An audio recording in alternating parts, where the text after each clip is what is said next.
Hi hello everyone. நான் இன்றைக்கி ஒரு தமிழ் ஸ்பீச் சொல்ல போகிறேன். அற்புதமான ஒரு ஸ்டோரி பார்க்குறீங்களா? அனைவருக்கும் என் முத்தான முதற்கான வணக்கத்தை தெரிவித்துக் கொள்கின்றேன். பேச்சு போட்டிக்கு வந்ததொரு அழைப்பு, போட்டிக்கு தரப்பட்டது நல்லதொரு தலைப்பு. அழைப்பில் மகிழ்ந்து தலைப்பை புரிந்து என் பேச்சிலே தரப்போகின்றேன் நல்லதொரு விருந்து. அவையோர் அனைவரையும் வணங்கி தொடங்குகிறேன் என் உரையை. கதையின் தலைப்பு உள்ளமே உயர்வு. ஒரு அப்பாவும் மகனும் பேசிக்கொண்டே செல்கிறார்கள். அங்கு ஒரு குளம் நிறைய தண்ணீர் இருக்கு. தண்ணீர் நிறைய மலர்கள் இருக்கு. அப்போது கார்காலம், தாமரை, அல்லி போன்ற நிறைய மலர்கள் இருக்கு. அப்போது திடீரென்று அப்பா மகனிடம், தம்பி, அந்த தாமரை மலரின் தண்டு எவ்வளோ உயரம் இருக்கும்னு நினைக்கிற அப்படின்னு கேட்குறாரு.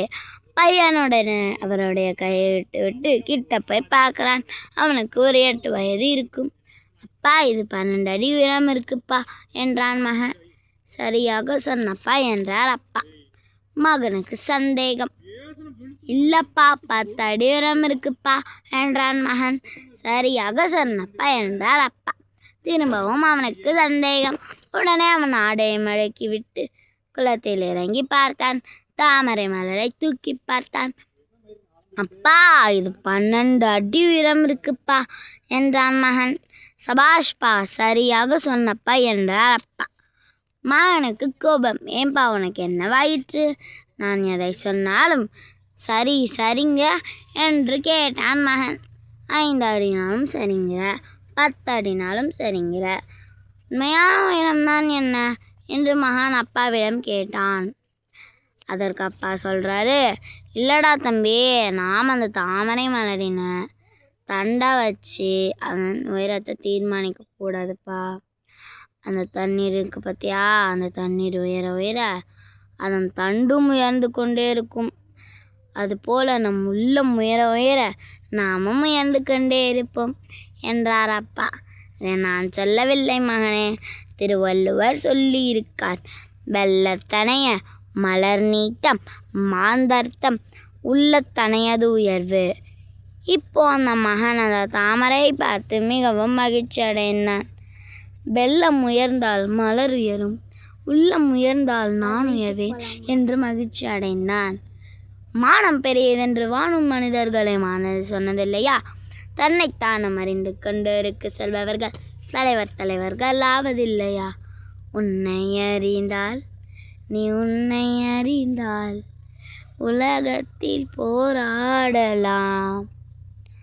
உயர்ந்தாலும் தாழ்ந்தாலும் தலை வணங்காமல் நீ வாழலாம். முச்சங்கம் வளர்த்த மொழி, உயிரில் கலந்த மொழி, தேனினும் இனிய மொழி, செம்மொழி எனும் மகுடம் சூடிய என் தாய்மொழியாம். செந்தமிழில் என் உரையை நிறைவு செய்கின்றேன். நன்றி. ஓகே ஃப்ரெண்ட்ஸ், சூப்பராக இருந்துச்சு. நல்லா இந்த கதை, அதுவும் உங்களுக்கு நான் தூய தமிழ்ல இந்த கதையை சொல்லியிருக்கேன். அப்போ அடுத்த வீடியோவில் சந்திக்கலாம். இந்த வீடியோ உங்களுக்கு பிடிச்சிருந்தா சப்ஸ்கிரைப் மறக்காமல் பண்ணிவிடுங்க, லைக் பண்ணிவிடுங்க, உங்கள் ஃப்ரெண்ட்ஸ்க்கு ஷேர் பண்ணி காம்படிஷன் வந்துச்சுன்னா இந்த கதையை சொல்லுங்கள். கண்டிப்பாக உங்களுக்கு ஃபர்ஸ்ட் ப்ரைஸ். பாய் ஃப்ரம் த்ரிஷினிஷி லிங்கு சேனல்.